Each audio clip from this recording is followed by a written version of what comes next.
One. Good afternoon, everyone. This is John Screaming Eamon here from Screaming Eamon's Metal Hell with Rick Rivera from Epochsis. Rick, how are you doing today? Doing good. Thanks for having. Very welcome. Tell us a little about the band. Gosh, well, we're Epochsis. I guess I'd consider us mostly thrash, although some people have called us metalcore, but I don't even know what that is, to be honest. We're just a bunch of guys that have been in the scene for, well over 20 years each. We're not kids, and this isn't our first rodeo. Yeah. But we had all been kind of like circling around each other, but didn't really know each other all that well up until COVID happened. And when COVID happened, Rhode Island in general took a huge hit because we were just completely shut down. And it being such a small scene, I feel it was kind of a little more intensified because you really, really saw these empty streets and these Facebook pages that just disappeared and everything. So whereas some people, for very good reason, kept low profiles and stayed away from, meeting up and everything. Yeah.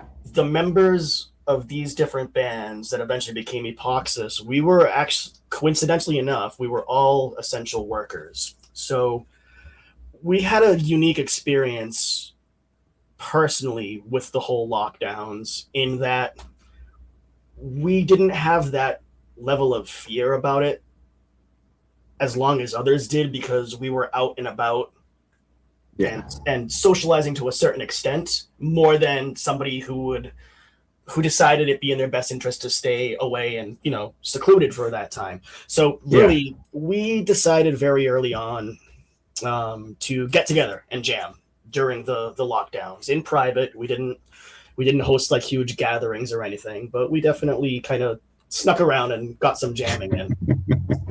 And with that being said, we realized that we really, really had something special. We didn't know this was supposed to just be a jam. And within the first jam session, we were like, what is going on? What just happened? So fast forward to when things started opening up again, a lot of bands in our area, at least, were not ready to hit the ground running when venues started opening up with, social distancing and all of that. Whereas we already had an EP ready to go and a short set list that we had already been jamming. Our first show, we hadn't ever stopped hanging out and jamming. So we were good to go. We were good to go. And on top of that, I've always spent a lot of time in the nightlife. I fell in love with the nightlife city in Rhode Island about 22 or 3 years ago is when I first came down here. And I've always been working at clubs. I was that guy, 3 to 4 shows a week, every single week for about 20 years. And I started promoting, teaching, anything I could to just be involved in music and not at home after my 9 to 5. Yeah. So with the ability for us to hit the ground running the minute the clubs opened and my foot in the door with all these other venues, we took off. We got so many shows. I mean, by that first year, we were all neurotic because I think we bit off a little bit more than we could do. But it was an incredible experience to come out the gate having nobody from each individual's in this band's personal life knowing a lot about the other people, because we hadn't really hung out before or anything. So it was just this perfect storm of large groups of people that we knew who had never heard of all the other members, band that was brand new. We had never even released a teaser or anything. Our first show was the first time anybody heard anything. And it just it was really a fascinating experience to see how quickly that took off. It's actually an honor. It's an honor to have seen that play out the way it did. So how did the crowd react to hearing you guys for the first time? They loved it. Yeah. I had never done vocals in front of a crowd since moving from my hometown, like I said, 20 something years ago. Yeah. I'd always just either played drums. I played drums in this hardcore punk band called McLean. I played briefly rhythm guitar in the black metal band Sorrow Seed. I played drums in this kind of industrial something band called Voices of the Dead. I mean, I've done music my whole life, like everything. Yeah. I mean, everything. It's just it's my passion. But nobody had ever seen me do something like that before. On the flip side, all of my friends and peers had never heard the amazing musicians that we put together to be in this band. Yeah. I mean, our guitarists, they've been playing together pretty much their entire lives, and it shows. I mean, those guys. Oh yeah. Where I was outside going to shows every night of the week, these guys spent those years finally crafting their ability with these instruments. And sometimes I'll actually hop off the stage and jump into the crowd and just turn around and just watch and go, how did I even get to step foot in a room with these guys? You know, it's just, it really is something else. Well, the stuff I've heard from you guys, the musicianship is tight as hell. It really is. And we're growing. Oh, I'm sorry. And no, you're fine. You look extremely comfortable on stage, like you've been doing it a long time. So how did that feel getting up there the first time? So I am always nervous. Always, even on stage. But having been exposed to music and performing as I first time I performed, my parents had me in like piano recitals in like kindergarten. I've never my whole life has been performing. I did I was a band geek in high school. I did the drum corps in the summers, select choir, chorus, drama club.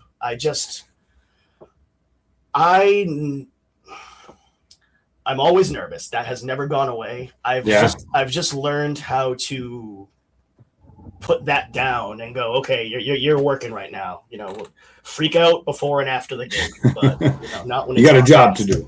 Yeah, and then I just get into it, and then I can kind of just stop caring. Like the minute I hear the first 4 count, it's just done. It's showtime. It's showtime.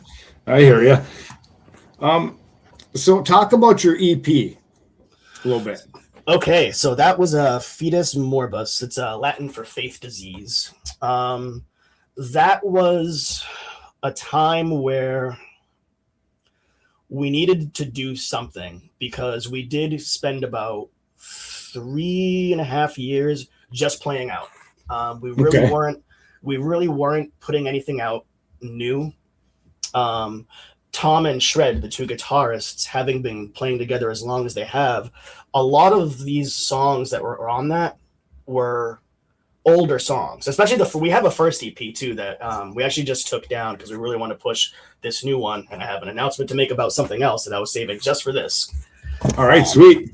But that EP was essentially a reset button for us, where we wanted to start looking at this and what the future of the band's going to be, and we had some things that we had to get off of our chests personally.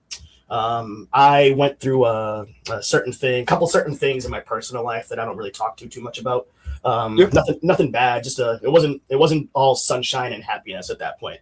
I understand that. There's another member in the band who had a really, really bad time with things. So I think a lot of the channeled aggression that was in there is stemming from that, where you artistically, you want to express yourself, but you don't always, maybe it works differently for other people. We don't always want to stay in the same box. It's even in our name, which I can explain in a moment too. Okay. We want to change, and we don't want to linger on things. So I think the need to rebrand ourselves, the need to push ourselves and challenge ourselves to actually put out a product that we can actually hold and look at, and the need to take some of those personal experiences, put it in a box and just ship it out and go, here, it's done. I don't have to relive that anymore.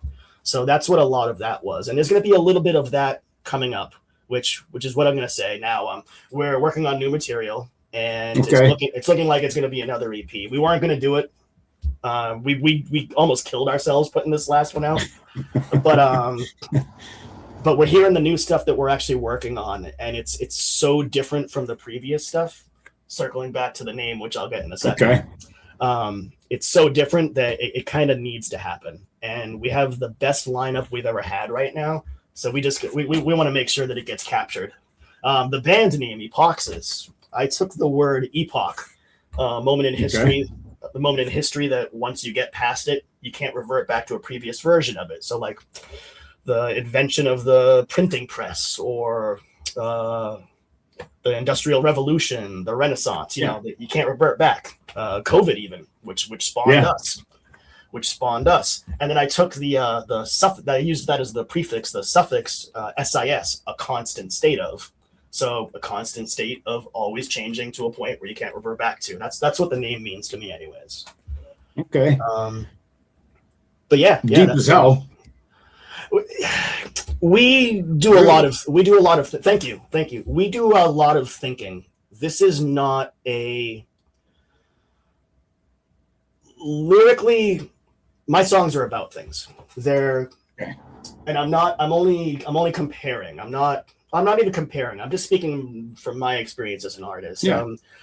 Our songs aren't going to be about, I don't know, a crow eating a dead body or stabbing somebody or they're stories.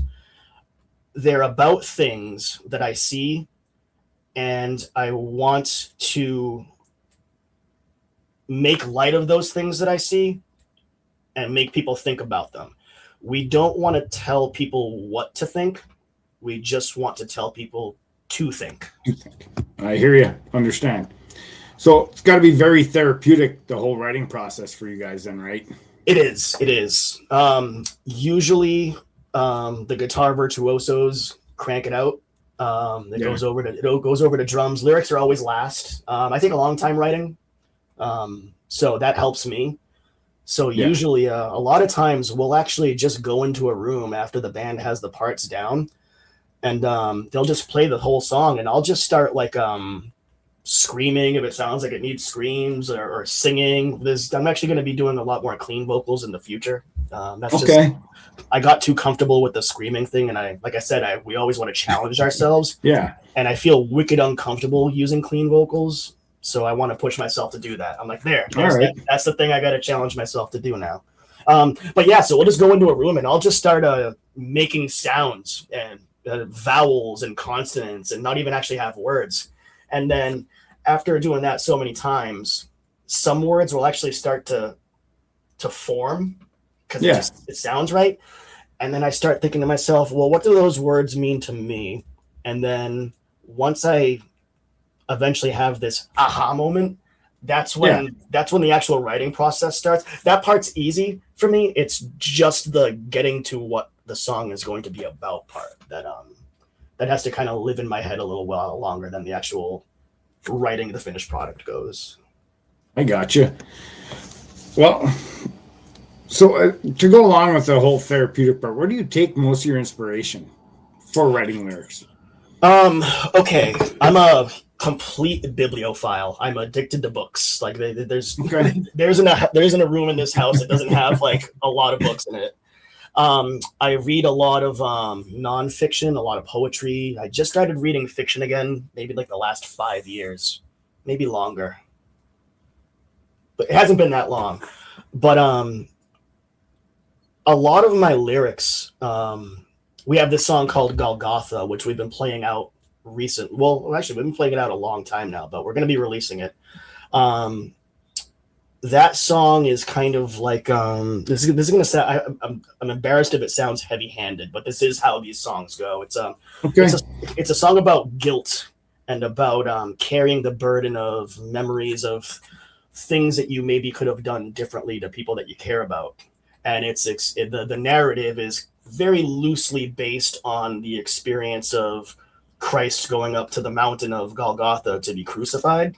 Yeah. And it's from the point of view of a figure, carrying this cross, this burden.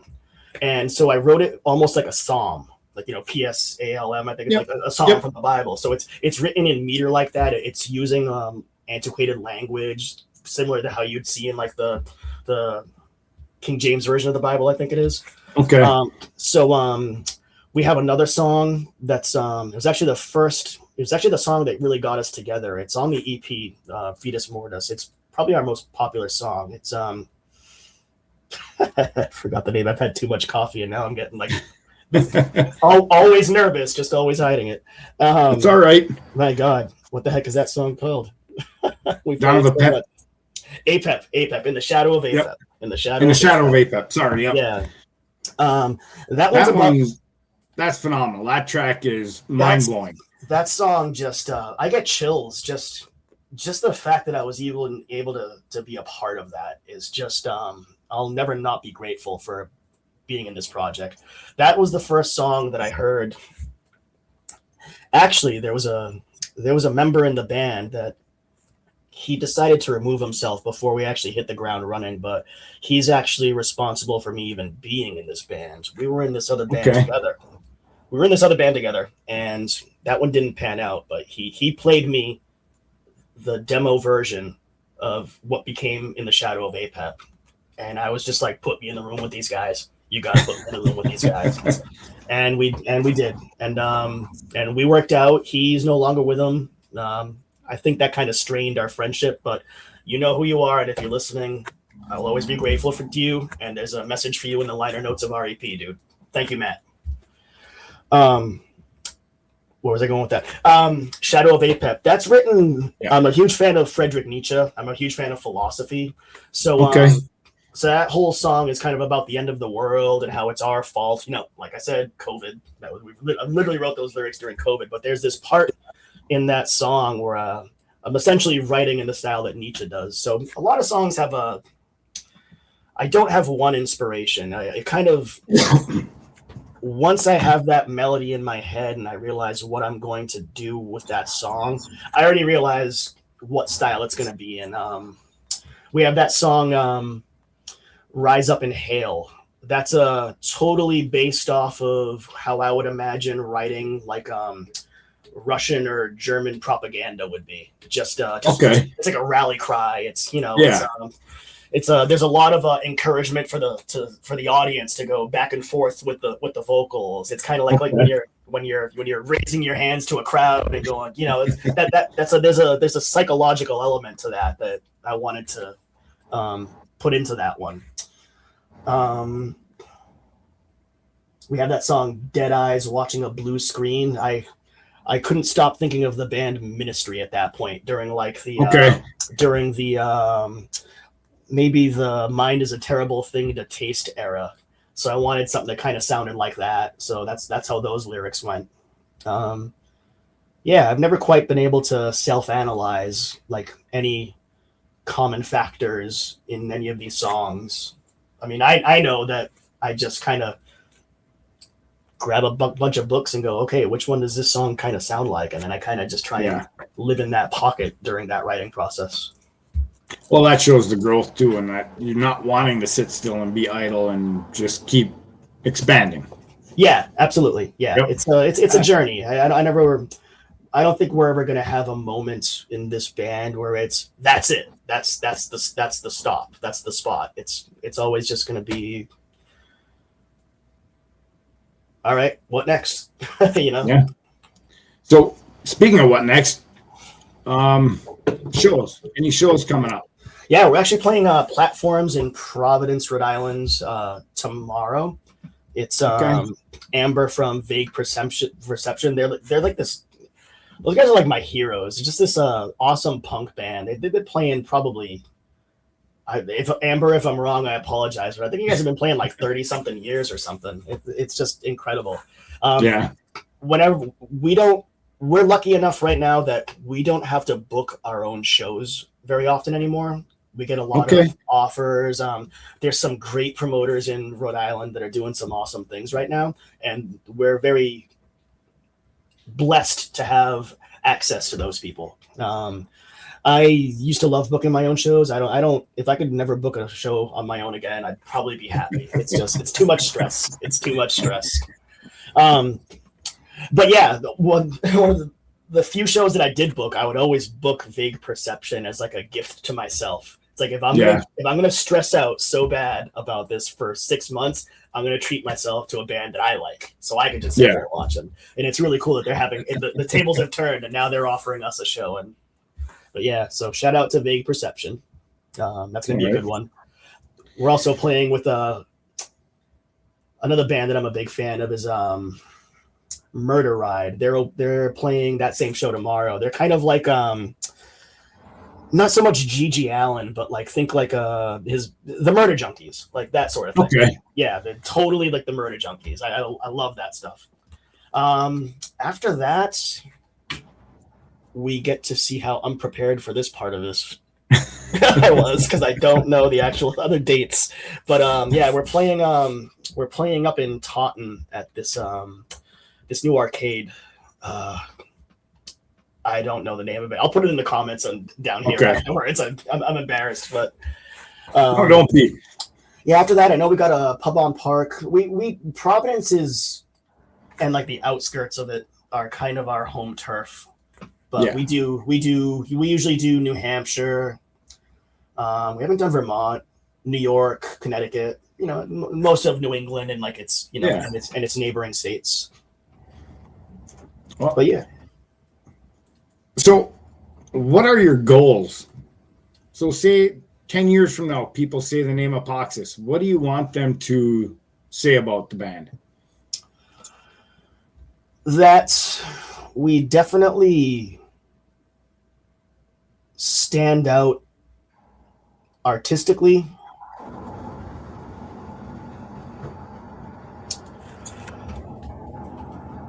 musically, and that I don't know. I never actually thought of that. Like I said, like it's kind of just been a ride.